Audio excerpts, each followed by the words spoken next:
Assalamualaikum warahmatullahi wabarakatuh. Waalaikumsalam. Bismillahirrahmanirrahim. Alhamdulillahi rabbil alamin.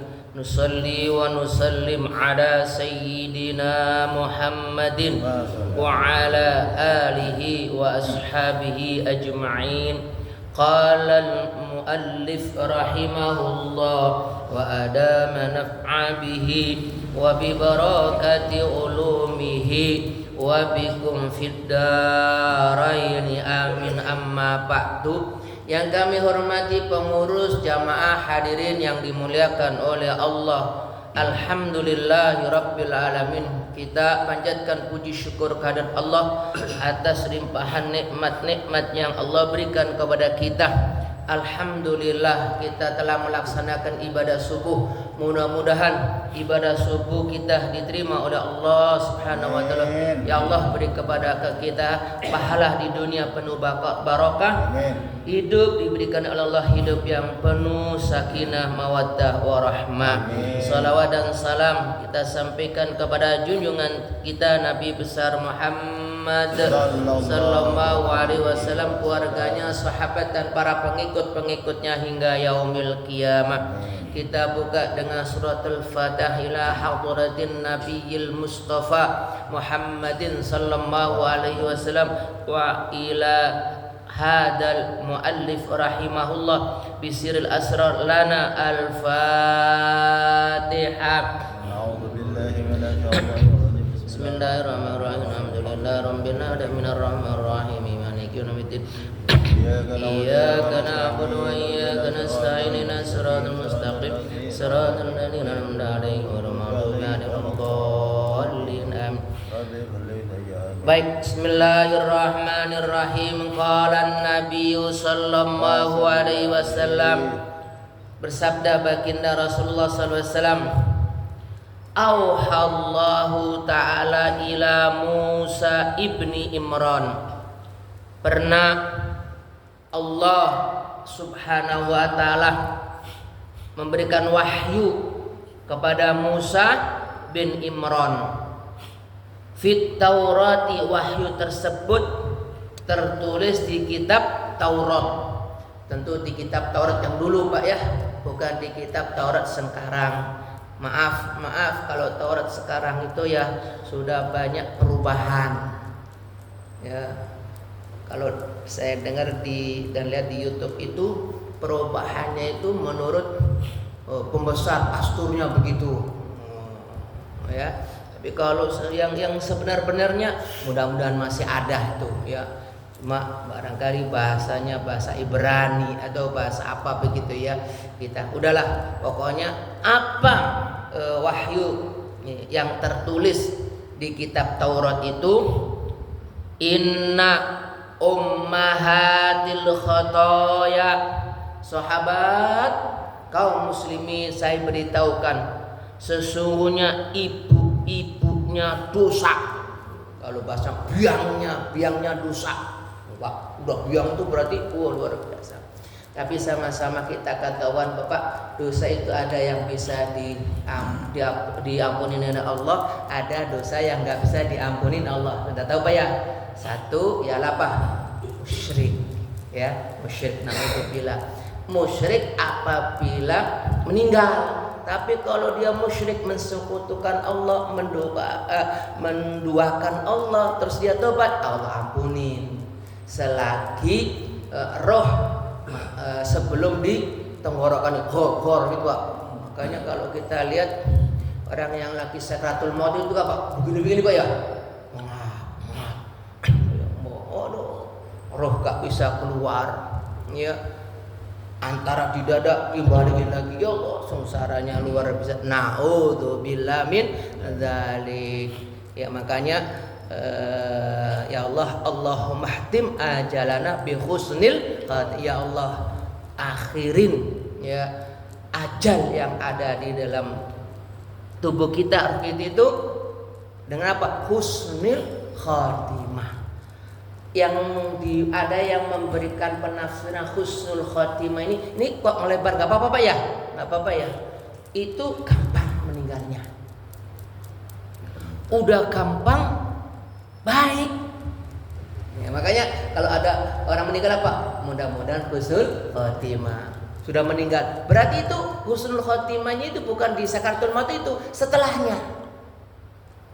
Ya, setelahnya. Jadi saat husnul khotimah, saat ajal keluar, dan setelahnya. Husnul khotimah yang ketiga apa? Nanti di akhirat. Ya, di akhirat. Makanya udah meninggal baru ada informasi, ya. Informasi si fulan meninggal. Kita baca innalillahi lati, apa doanya? Mudah-mudahan husnul khotimah meskipun beliau sudah dikubur. Nah, jadi husnul khotimahnya di akhirat. Kita maunya yang dimaksud husnul khotimah saat sakaratul maut plus. Ada nggak? Ada banyak plus. Itu saya lagi di YouTube, ada lagi katanya Imam Samudra itu dibongkar, katanya masih utuh. Nggak tahu bener apa nggak, bawa alam. Ya, itu masih utuh katanya. Padahal dia bapak dulu ngebom Bali, ya 10 tahun yang lalu atau 15 tahun. Dan, nah, biang-biang dari dosa apa? Salasun, itu ada 3. Apa? Al-kibru, sombong. Sombong. Dijelaskan oleh Nabi, sombong itu definisinya kayak gimana? Banyak.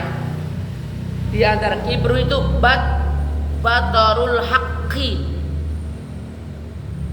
nolak kebenaran. Nolak kebenaran. Wa ghamtun nasi, dan mensepelekan orang. Nolak kebenaran, menghinakan orang lain. Umpamanya begini Bapak, ya saya beri gambaran ilustrasi. Umpamanya kita ini Pak Boh punya jabatan, duitnya banyak, rumahnya apa Pak? Gedung. Mobilnya yang paling mahal mobil apa Pak? Pak, mobil apa ya Pak yang paling mahal Pak? Pernah naik? Pernah lihat. Ya, kita ini menghayal, katanya mobil yang mahal itu makanya ada polisi tidur pun nggak terasa. Ya itu. Nah, kebetulan nggak lewat jalan kaki, dibilangin ada anak kecil. Kebetulan anak kecil pakaian compang-camping. Pak, jangan lewat situ Pak. Ada di situ lubang, kebetulan lubangnya ditutup. Kabar apa anak kecil? Tahu apa? Gitu itu. Ya udah. Akhirnya kejeblos tuh. Jadi kebenaran yang benar kadang-kadang ditolak. Nah itu kita nggak boleh. Meskipun yang disampaikan oleh siapapun, kalau itu benar, ya aku udah denger. Kenapa? Si bocah tersebut tahu wilayah situ, betul? Tahu jelas kita nggak tahu. Ya, meskipun kecil, meskipun apa, kalau memang itu benar, ya udah. Oh, sombong kagak. Nah baru kejeblos. Makanya ada yang mengatakan terkadang di kebenaran ada salah, ada kesalahan. Demikian pula tidak selama kesalahan nggak ada benernya. Wah ini agak bulat ini Bapak. Tidak selamanya ya kebenaran itu selalu benar, tapi di situ ada salah. Tapi tidak semuanya kesalahan mesti tidak ada benernya. Apa kasus ya tadi dengan cerita tadi itu Bapak ya. Anak tersebut menyampaikan kebenaran, ya Pak ya. Tapi orang tersebut nggak mempercayai, Akhirnya apa? Dia salah tuh, ya sendiri. Demikian pula kadang-kadang tidak selamanya dia benar, ya. Mesti tidak ada salahnya. Itu tadi ada kebenaran, ada kesalahan. Kesalahannya di mana? Yaitu tadi anak yang kebetulan anaknya yang nggak berpakaian bagus, jadi dianggap salah.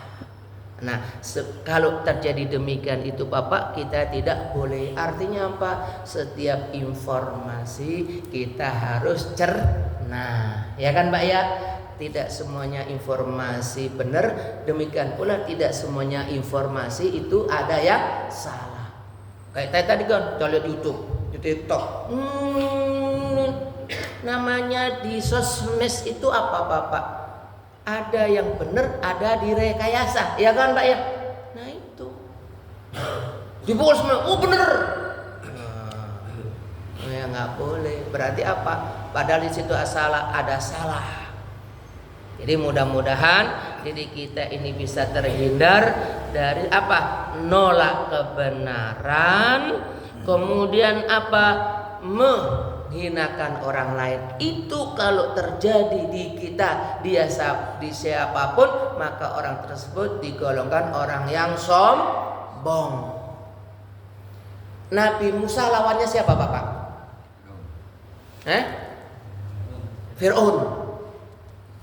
Fir'aun.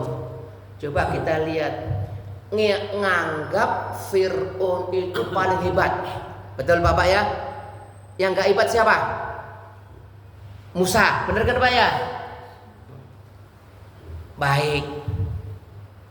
Ketika nyeberang lautan, ya, Fir'aun apa Bapak?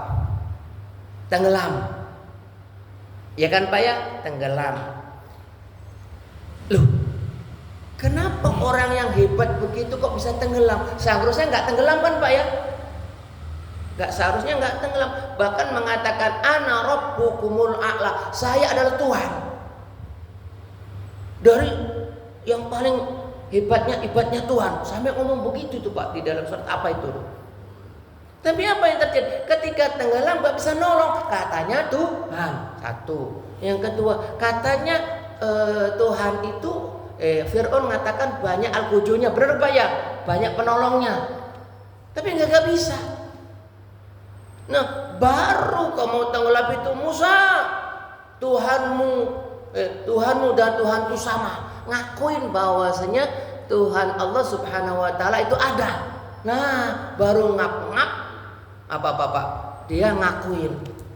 Nah, itulah Bapak kebenaran ya yang disampaikan oleh Nabi Musa alaihissalam enggak dipercayai, baru dia merasa ada butuh adanya penolong, yaitu Tuhan semuanya, Tuhan Allah Subhanahu wa taala diremehkannya. Tuh begitu tuh Bapak, jangan sampai demikian. Memang CP apa sesuatu yang kalau sudah terjadi ya kan Pak ya, baru kena baru tahu iya ya, kenapa nggak selalu begini, nggak begini. Padahal nasihat sebelumnya ada, informasi ini ada, ini ya ada. Na'udzubillah. Bahkan di waman nadhara ila nafsihi bi ainil ta'zimin, siapa yang melihat dirinya adalah hebat, kemudian wa ila ghairihi bi ainil istighari, ngelihat orang lain kecil. Siapa sih lu? Anak ingusan, anak camping, kayak tadi saya tunjukkan itu. Ya, kebetulan yang tadi Pak ya lewat itu orang besar, pakaiannya paling mahal dan sebagainya. Apa lu? Maaf ini bahasa kasarnya. Kalau terjadi yang demikian itu apa? Fahuwa minal mutakabbirin, orang tersebut digolongkan orang sombong. Tadi, nah orang sombong kalau enggak tobat Pak, enggak bakalan bebas dari api neraka. Fal iyadu billah. Apa nasihat pertama? Yuk sama-sama ngakuin diri kita sama, ya, baik kita punya jabatan maupun enggak sama. Memang ada dilihat secara kasat mata perbedaannya, ini orang kaya dan ini. Tapi ingat, meskipun adalah orang yang biasa-biasa saja, tapi kalau itu ada kebenaran apa Bapak, kita harus menerima.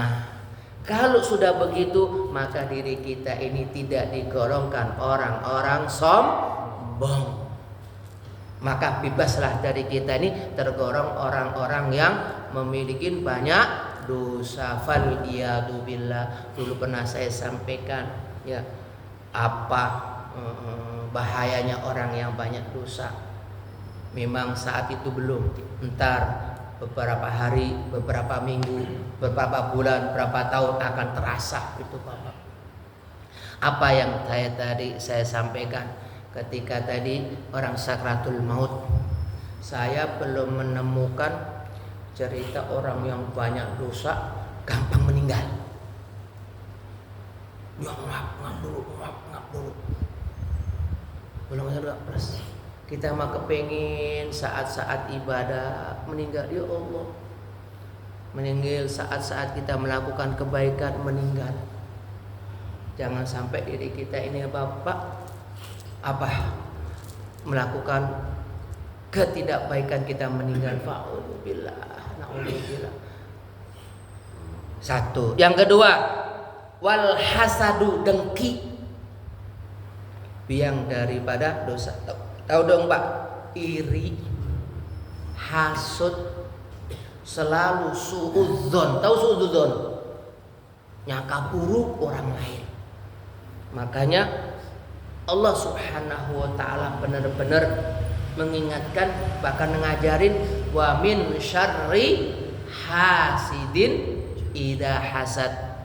Ya, Nabi Muhammad diajarkan oleh Allah. Nabi Muhammad ya sering-singlah barangkali berdoa. Doanya apa? Dijauhkan daripada dengki. Saat itu Pak, yang benci, yang gak senang pada Nabi Muhammad kayak apa Pak? Luar biasa. Ya, sering saya sampaikan Abu Lahab, Abu Jahal, bencinya, irinya luar biasa kepada Nabi Muhammad SAW. Ya, hanya begitu saja kok jadi memukau. Nabi Muhammad menurut dia Bapak begini ini kok begini ini. Bahkan karena pengikutnya Abu Jahal, Abu Lahab berbalik kepada Nabi Muhammad sallallahu alaihi wasallam. Bencinya luar biasa. Dengan dengan 1001 cara bagaimana pengikutnya kembali lagi kepada Abu Lahab, Abu Jahal. Bagaimana caranya Nabi Muhammad itu jatuh, bikinlah fitnah. Apa fitnahnya? Omong Abu Jahal dan Abu Lahab dan yang lain-lainnya. Barangkali omongan ini saya ada, pengikutku, sepakat. Kalau kamu dengar Nabi Muhammad membaca Al-Quran, bilangin, lihat tuh Nabi Muhammad lagi nyikirin, Nabi Muhammad lagi ngejapi-japiin, Nabi Muhammad lagi ngendamin orang-orang pada ikut semuanya. Yo Pak, kalau kita dikatakan begitu kayak apa rasanya Bapak ya? Tuh begitu loh Bapak ya. Bahwasanya kalau itu dilakukan, jelas itu namakan dosa, termasuk dosa fal iyadu billah. Ya, kita hindarin yang demikian itu. Tetapi tidaklah gampang. Ya, Pak Ustadznya juga sama, gampang ngomongin tapi meraktekkan, masya Allah. Tapi meskipun demikian Bapak, kita berusaha mengurangi. Apalagi kadang-kadang kita ini punya tetangga, usahanya begitu, punya tetangga kok rasanya lebih sukses, padahal orang baru, padahal hanya begitu susah daripada kita. Timbullah dari kita dengki, membuat kata-kata yang kurang enak. Kalau nggak kata-kata enak, kalau sekarang bikin tulisan di WA, di mana-mana itu Makanya orang yang dengki itu Bapak, dia adem, orang yang dengki itu panas. Benar nggak Pak ya? Tetangganya sukses, adem. Kita yang nggak sukses, panas. Benar nggak Pak? Hati kita panas dengan 1000 zat. Nah, kalau itu terjadi pada diri kita, itulah dikatakan orang yang dengki, orang yang hasud. Dengki yang hasud kok kita nggak tobat, maka kita termasuk orang-orang yang memiliki dosa besar. Fal billah. Terakhir yang ketiga, wal hirsu anid dunya, rakus terhadap dunia. Ya, dunia.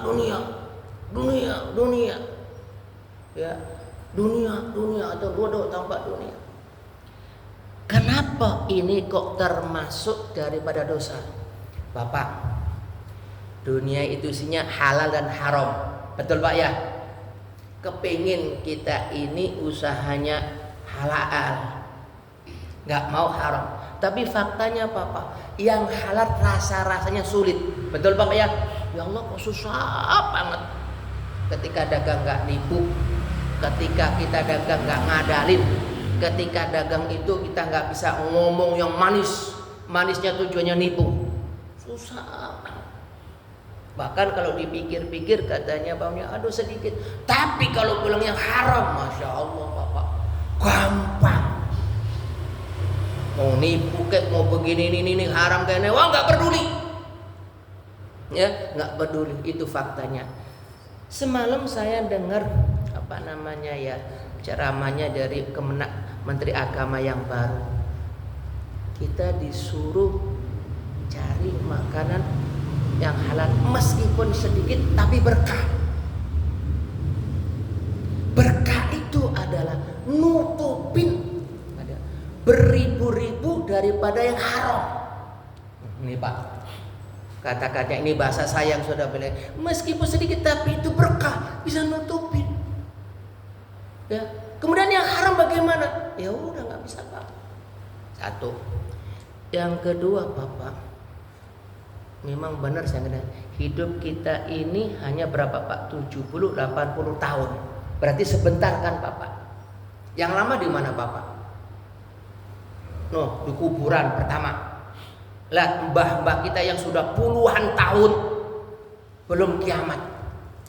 Terus begitu nanti barangkali ketika badal mahsyar, yaumun ka'alfin fid dunya, sehari di padang mahsyar ataupun itu rasa-rasanya adalah 1000 tahun di dunia.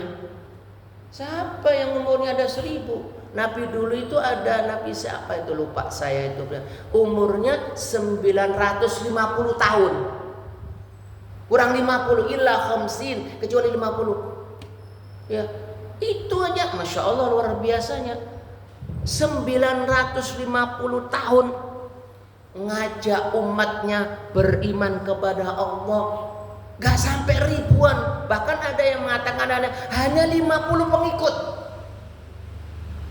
Bayangin Pak, 950 tahun berdakwah, tapi hanya 50, antara 50 sampai 100. Masya Allah. Artinya Bapak yang dimuliakan oleh Allah, nasihat tersebut apa ada?